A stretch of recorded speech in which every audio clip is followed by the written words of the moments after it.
that benefit of looking for gratitude helps me to recognize opportunity in my professional career as well.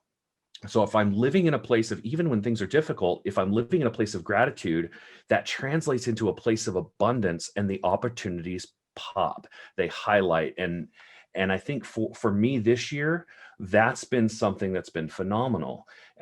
It's just having that gratitude in my life and looking for it, seeking it out, and then naturally it just popping up for me. And that's led to a lot of opportunity.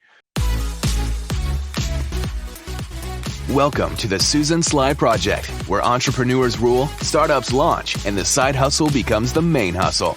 Ladies and gentlemen, your host, Susan Sly. Well, hey everyone, what is up? I want to just welcome you. I'm so excited to have you. And I want to, ask you this question.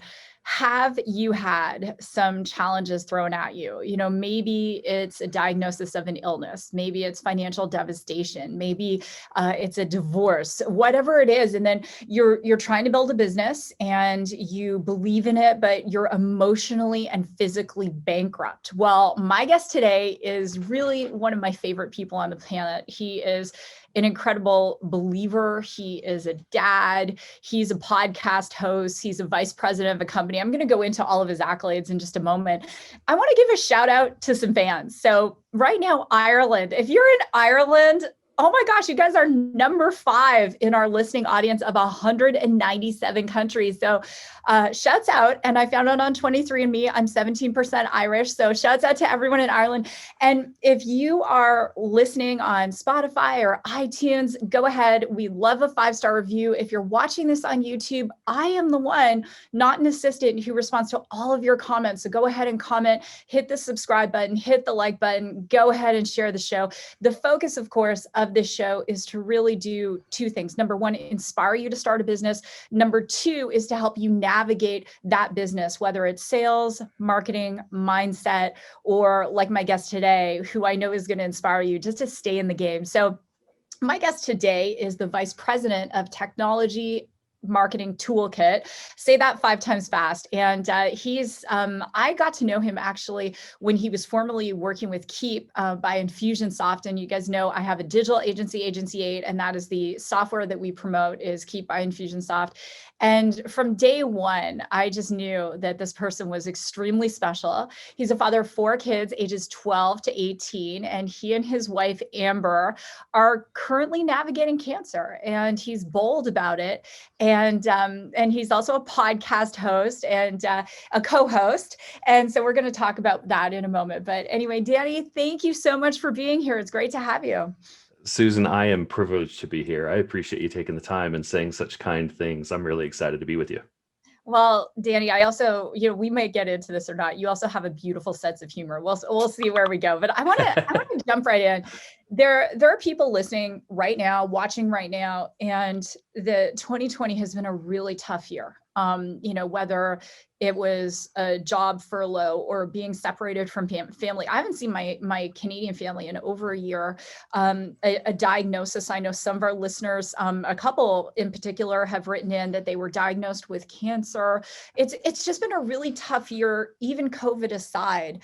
And could you just share a little bit, from what, your perspective in terms of some things that are going on with you, because you've been really bold and really open about it. And I know our listeners would love to know, here's this guy, he's so successful, but, he's going through it too, right? Yeah. The truck can hit everybody, right? So, I think something that's been really important for Amber and I, as we've approached this year. So Amber was diagnosed with breast cancer. And so that's what you're referring to. And something that's been really incredible for us is, and you and I have talked about gratitude before, but gratitude is something that I think plays such a key role in keeping you focused and giving you that ability to take that next step the next day, to get up out of bed and move forward with some kind of purpose. Several years ago, I do you know Sean Acor? Are you familiar with Sean I Acor? do. Yeah. Love him. And he wrote a book called The Happiness Advantage. And I was with a company at the time. I was in a network marketing company, and we were one of Sean's first major speaking gigs. And he was still really fresh and really new. And so after he spoke one day, my wife and I actually invited him out, and he came to dinner with just my wife and I, and we got to really spend some time with Sean. And one of the things that he taught us about there was something he called the Tetris effect. And it was the idea that it was a study they did at Harvard, where they had them they played Tetris for hours on end and days on end. And then they had them focus on tasks, and that pattern of Tetris showed up in those tasks, like stocking grocery shelves, right? And we took that and applied it to gratitude. So one of the things my wife and I do frequently, especially when things get a little bit more difficult, we will spend a little bit of time together every evening writing down or talking about things that we're grateful for. Mhm. And it's amazing how that pattern will pop in your life. And when you have that gratitude and you're focusing on it, you're training your brain to focus and look for that pattern, it'll pop up in places you least expect it. And I've found when I'm applying that to my personal life to try and help me, deal with things that are happening, that benefit of looking for gratitude helps me to recognize opportunity in my professional career as well. So if I'm living in a place of, even when things are difficult, if I'm living in a place of gratitude, that translates into a place of abundance, and the opportunities pop, they highlight. And I think for me this year, that's been something that's been phenomenal. It's just having that gratitude in my life and looking for it, seeking it out, and then naturally it just popping up for me. And that's led to a lot of opportunity. You mentioned in the podcast, that was something that just popped up. It just came to life. And the podcast is called Life is Awesome. And how serendipitous is it that I'm dealing with that and having to record that every week, record that every Yeah. week, when in the middle of that, I find out that we're going to deal with a cancer diagnosis, and I've got to record the next day of Life is Awesome. That's been an incredible blessing for me to be able to have that perspective during this difficult year. It's been a really big blessing. Danny, that's so powerful. And so often we talk about gratitude. It's another thing to live it. So Dave Asprey was on the show, and Dave is, many people know as the founder of Bulletproof Coffee, and he oversees, I think, 6 companies and New York Times bestseller. And Dave was saying that at one of his labs, Dave is like all about biohacking. So he has this lab in California, and he brings in executives, and he says, "Are you grateful?" And they'll be like, "Yeah, I'm grateful." But he hooks them up to bioimpedance to see if they're really grateful. And the reality is that there's one thing to say, yes, I'm grateful. It's another thing to feel it in our soul. And so I love that. Now, I also know we were talking before we started the show that you and Amber and the kids have a nighttime prayer and gratitude ritual, which I love. And I said to Danny beforehand, we have to talk about this on the show, because many of the listeners, they have kids, they have grandkids, they're looking for ways to bring gratitude into the family, especially, where you have a lot of families are just, distracted. Everyone's on their devices and things like that. So can you talk about that? Yeah, absolutely. Every now and then as a parent, you feel like you knocked one out of the park. And they're rare. They're rare, right? But a lot of times we feel like, man, how do I get through this? But this was one that my wife and I feel like we really knocked out of the park. And what we did, we were having the challenge that any family has, is getting that time of gratitude, or that and getting that family prayer to happen consistently, if that's your goal, right? Mm-hmm. And one of the things that we added, and we've been doing it now for several years, we take turns saying the family prayer every night. And it's, at this point, it's, everybody expects it. All I have to do is yell their names, like, hey, it's time, and everybody gathers. And I'm grateful we've picked up that pattern. But one of the things that contributed to that was we take turns every night. There's 6 of us. So once a week, you're saying the prayer. And when that person finishes the prayer with amen, the rest of the family takes turns randomly, and we all say something that we love about that person, or a reason that we love that person, some attribute. It can be anything. And even for me as a dad, once a week being able to hear something my kids love about me chokes me up a little. But for my kids, I can see the difference it makes. And even just to hear your parents say it, but to hear your siblings say it. And look, we have the nights like any family would where, there's a fight going on and hey, it's time for family prayer and everybody's going to have to tell, your brother why you love him. And we get through I love him because he's dumb, and we go through those things. Come on, you got to come up with it. But at this point, they're over that. And that doesn't happen as much anymore. And it's been something that I'm really grateful for right now, because that's really brought us together and given us a purpose. And we're calling out. I hear my daughters talking about how they love their mother for her faith, for her courage, for her strength. And those are things that it's incredibly powerful for my wife to hear, but it's really great to hear my daughter say. So it's something that, like I say, I feel like we knocked out of the park. That was a good adjustment for our family. It's always good when you feel like, yes, okay, I did something right. What's something one of the kids have said they're grateful about for you that surprised you? You know what? One time that it did surprise me, it was that my daughter said that I hold them accountable.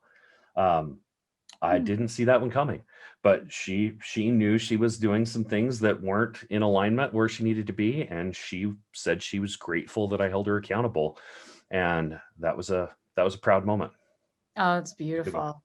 And one of the things that I lead a mentorship group every Monday morning, and one of the things we start out with is gratitude, and often we think, oh, that person was kind to us or whatever, but do we actually tell them, and do we reach out and really the difference between that heartfelt gratitude or sending a video message or a voice text and letting people hear it in your voice is profound. And it's something that in my own life, I think one of the secrets to my success has been every day I write out 10 items of gratitude. On Sundays, I do 20 and just get that extra, and I do. And Danny will tell you, I do. I'll reach out, and Amber has been on my prayer list ever since I found out she was diagnosed with cancer. It's an interesting story how that all happened.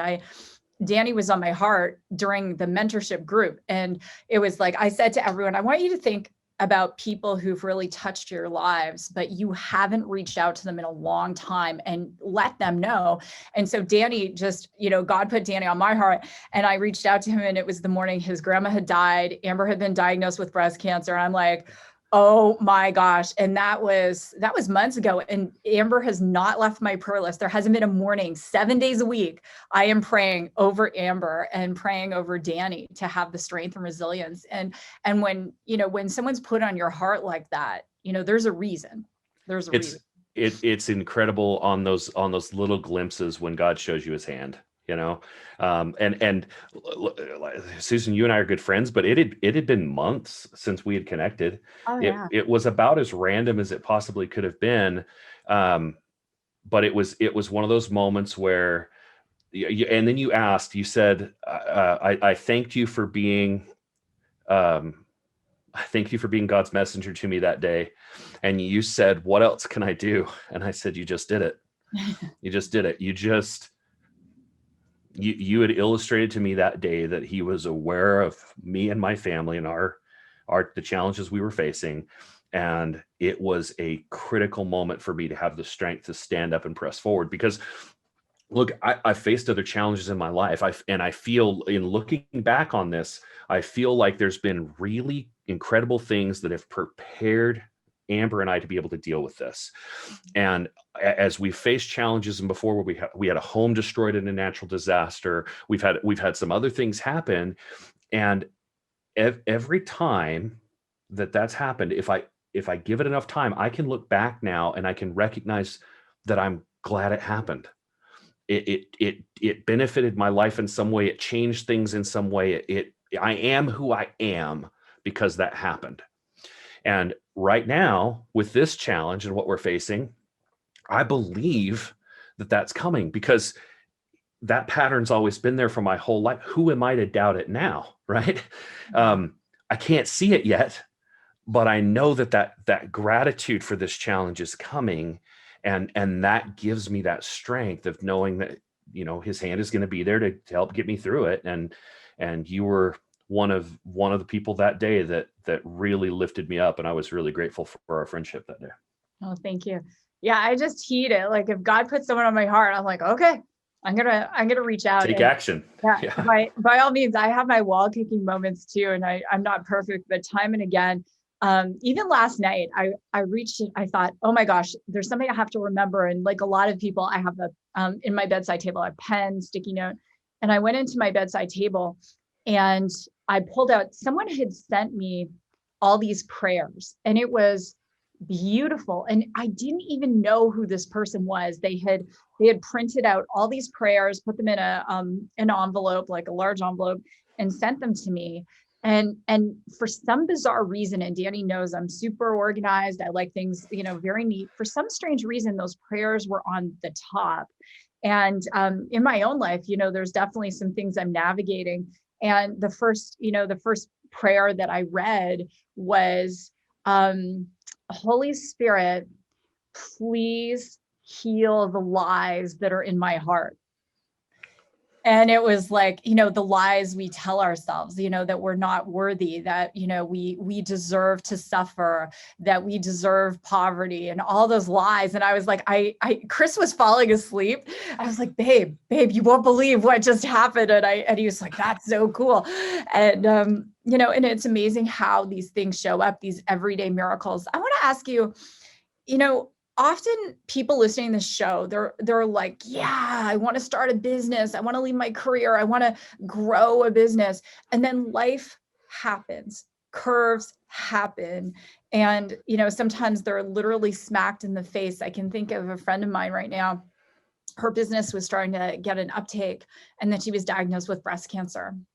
And, it's that's life, and these things happen. So what advice do you want to give to someone who's listening or watching right now and going, Danny, that's me. I just, out of left field, my husband asked me for a divorce, or I just got diagnosed with cancer, or my house flooded, or how do I go on? What can I do?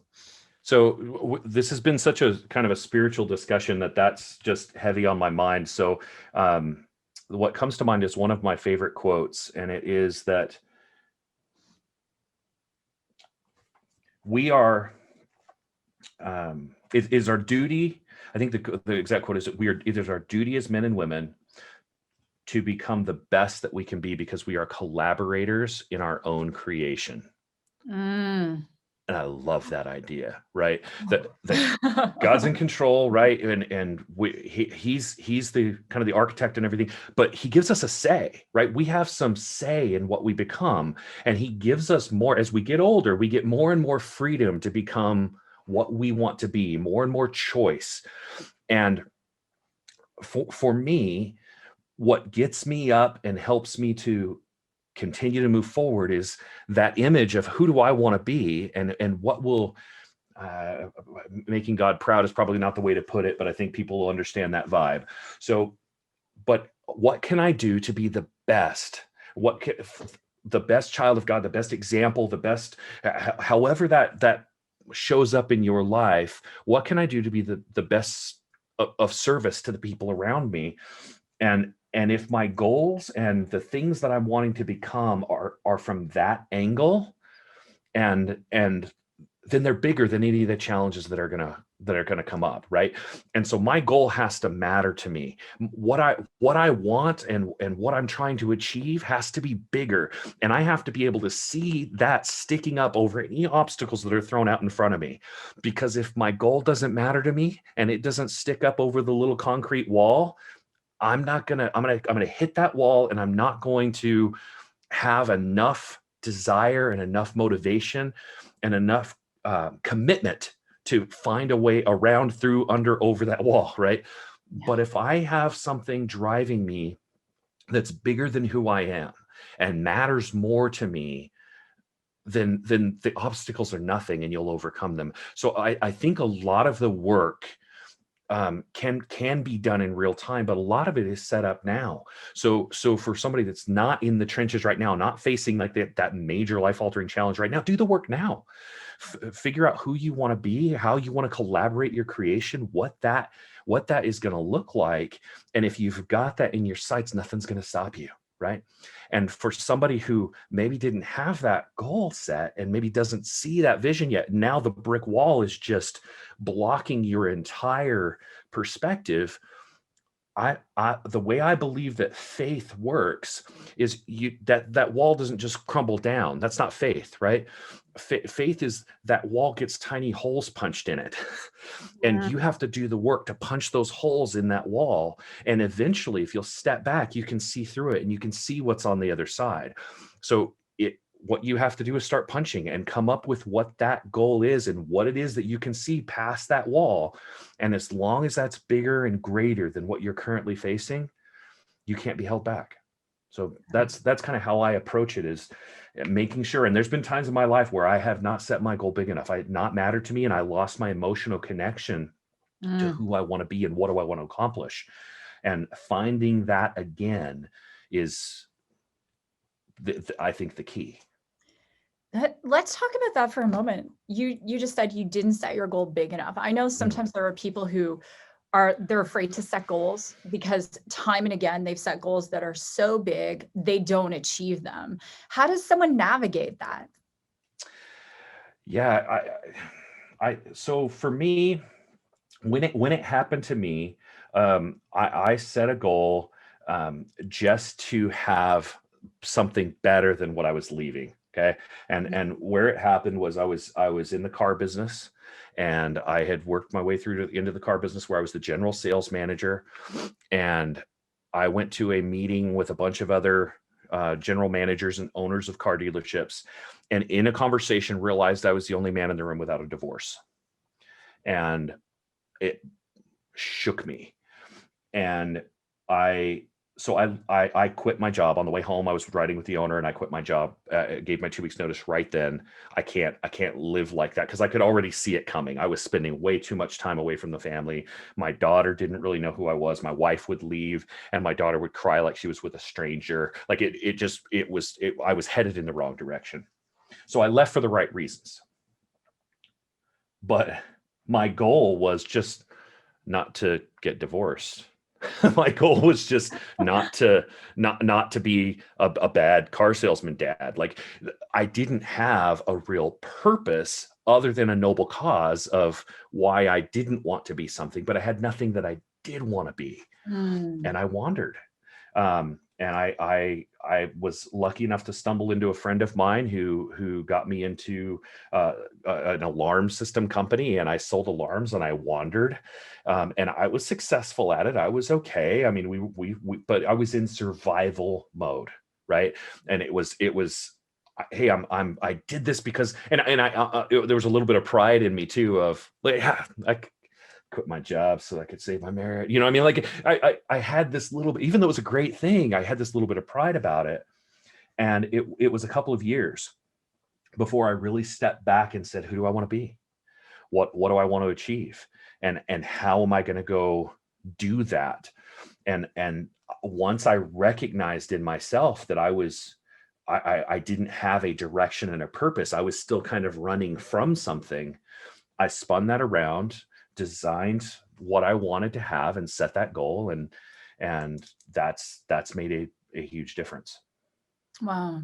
I love that story, because there's so many aspects of that where we're doing something for somewhat of the right reasons. Like, I've got to pay a mortgage, I've got to put food on the table, but we know in our hearts that we're out of alignment. And one of the things I've spoken about a lot this year is being out of alignment. When we're out of alignment with God, we're out of alignment with our purpose, we're out of alignment. It's not only not fair to us and our families, it's not fair to the people we're doing business with, because we're showing up to get something, but we're not really showing up to give anything.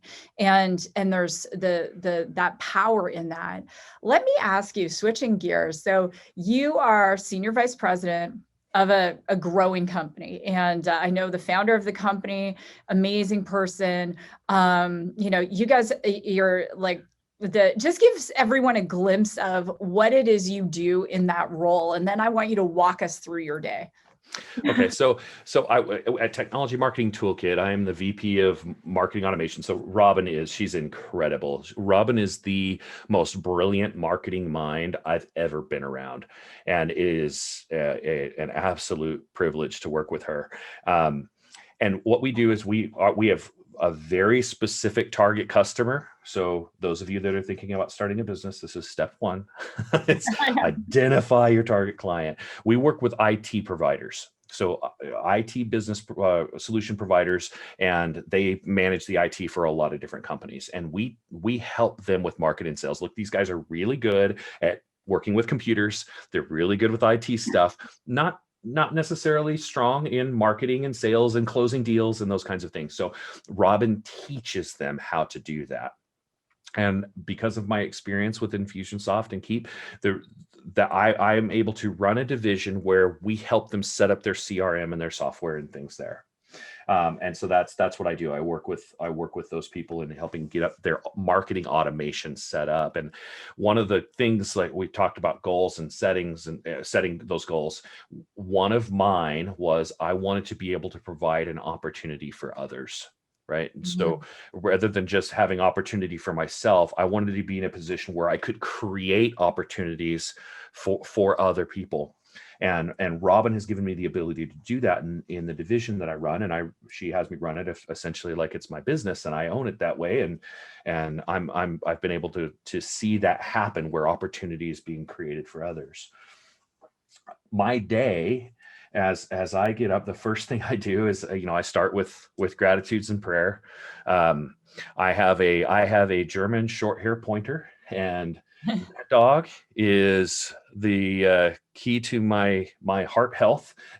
she is a constant need of exercise and energy. So I spend a little bit of my early morning throwing the ball or jogging with her or riding the bike with her and getting some of her wiggly energy out.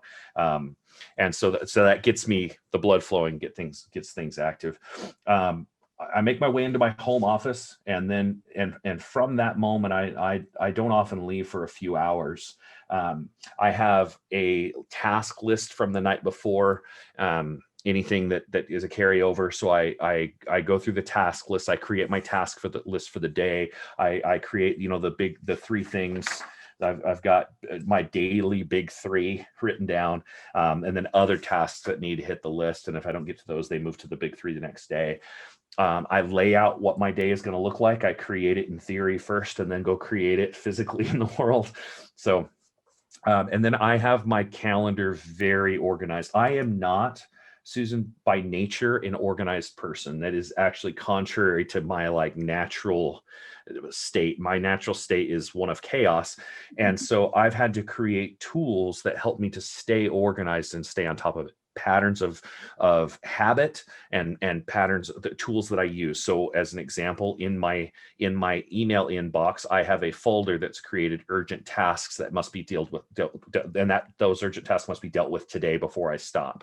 And if something comes across and I'm doing other things and something comes across that I have to take care of today, I drag it over and drop it in that folder, and then I can go through that as those things, as my opportunity to tackle those things comes up.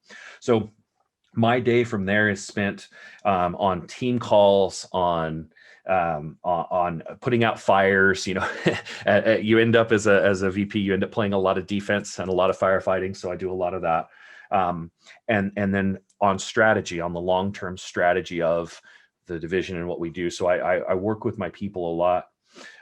Something I can't say I do this every day, but it's been a pattern we've talked about kind of throughout this call. So I'll bring it up here. Something that I do professionally, and this is at risk of somebody at my company hearing this, and because they're going to, and I'm giving away my secret weapon here. So those of you that I've done this with, here's how it works. A few times a month, I select someone random that I interact with at the company, not necessarily on my team. And I will Slack them directly and thank them for what they do. Hey, it's been a long time since we talked. I just want you to know I recognize everything you do, and I see you, and I can't imagine this place without you. Thank you for everything that you do. And that builds great relationships. That does amazing things professionally that way, but it also it lifts someone, right? And I think those little things, I try and hit those frequently. And I notice that that's something that you do as well. Like, you not only do you quietly pray for Amber daily, once a week, like clockwork, I know I'm going to get a message from Susan just for an update.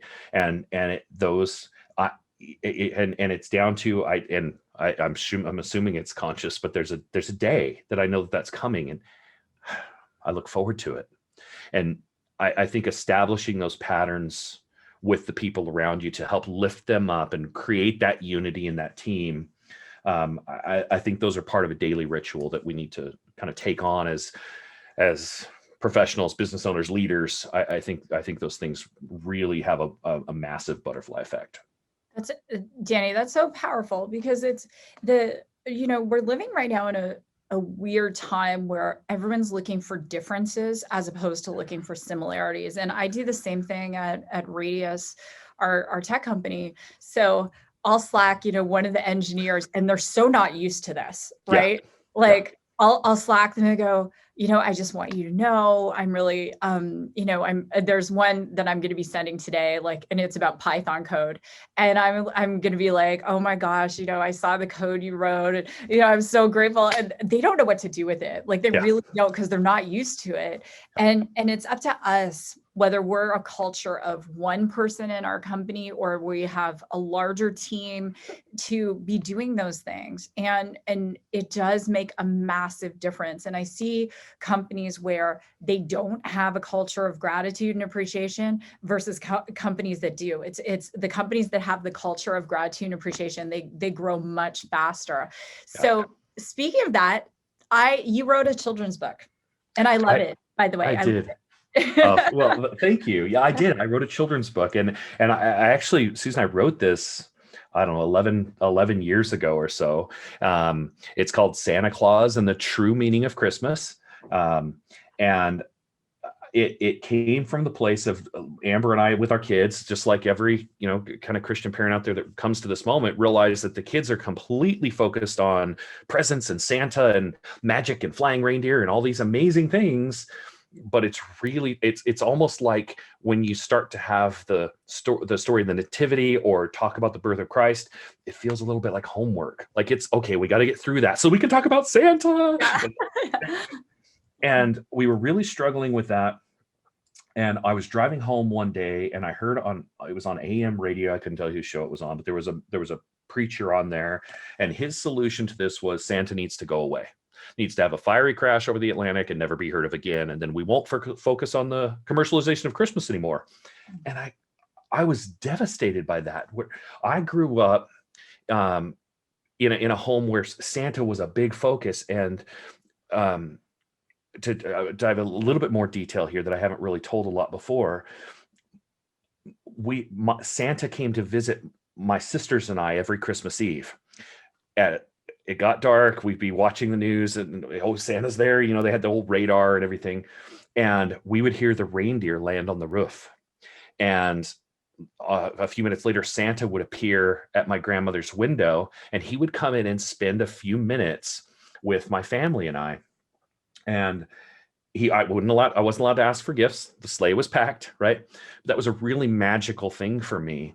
And when I was about 8 years old, Santa asked me to walk with him outside, and he took me outside and introduced me to his helper. His helper's name was Howard Silvius. And Howard, I actually knew. He was a very good friend of my grandparents. And I have a picture of Santa in my house that Howard gave me. And that had a powerful impact on me.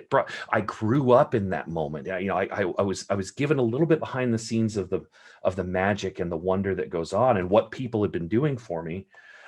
And it was powerful for me. And I didn't want to take that away from my kids. It didn't feel right. So I told my wife I wanted to write a story, and I went down into my basement the next day into my little office cave, and it it was about 4 hours later, Susan, I came back upstairs with the story completely written. And it's changed a little bit here and there, but not a lot. Like just words for like rhyme pacing and things like that. And I wrote a poem. I did not expect to write a poem. I thought I was going to write some little novel or something. But what I was able to do, and I'm really proud of it. I feel like it's something that families can bridge that gap between Santa and Christ. And the overarching idea is the angel appears to the shepherds and announces the birth of Christ, and the shepherds go and they find baby Jesus, and one of them hears the voice of God that tells him he needs to bring Christ a gift every year for his birthday, and he watches Christ grow up, and eventually through a series of things he becomes Santa. But it ties that mission of, and life of Jesus Christ to the mission of Santa Claus, and allows families to bridge that gap between these two ideas. And so it's something I'm really happy to have out there. So thank you. That's beautiful. So where can people get the book? It's available on Amazon. So you can get it at amazon.com, and it's the True Meaning of Christmas. Santa Claus and the True Meaning of Christmas. And my name is on it is Daniel Hawman. Oh, Daniel. This is very formal. I did it all formal. Santa and the True Meaning of Christmas. And I would just encourage everyone to check out Danny's podcast, Life is Awesome. And Danny, or Daniel, as I shall now call you, when our friends hear this show, it's you know what's going to happen. But I want to thank you. I know that there are people listening and watching right now all over the world that needed to hear what was said today. And Danny, I would love it. I'll send him all of your comments on the show. So go ahead, and if you're on YouTube, put your comment below. If you are on, if you want, just head to susansly.com. You can always submit a comment form. I got one yesterday. It was adorable. I had May Kowalski on, and May has had an agency that's dedicated to influencers for over 10 years. She was one of the OG in that influencer agency space. She has 3 locations, and she said the fastest growing influencers are actually 60 plus. And I had all these people who listen who are over 60. I have like 10-year-olds who listen. I have 70-year-olds, and they're like, it's not too late for me. So I love to get those messages, so you can send them on susansly.com. But anyway, Danny Hawman, thank you so much for being here. I truly appreciate you. Thank you for being in my life, and such a blessing to me and so many others. So thanks for being here. Thank you for having me on the show, Susan. I really appreciate it. I'm grateful for the time that we were able to spend together, and I'm grateful for your friendship. Thank you for everything you do. Well, thank you. Well, ladies and gentlemen, this has been another episode of the Susan Sly Project. Check out our previous episodes. I think we're up to episode 200 now. And with that, God bless, go rock your day, and we'll see you next time. Ladies and gentlemen, this has been another epic episode of the Susan Sly Project. For more tips, strategies, and ideas, visit www.susansly.com.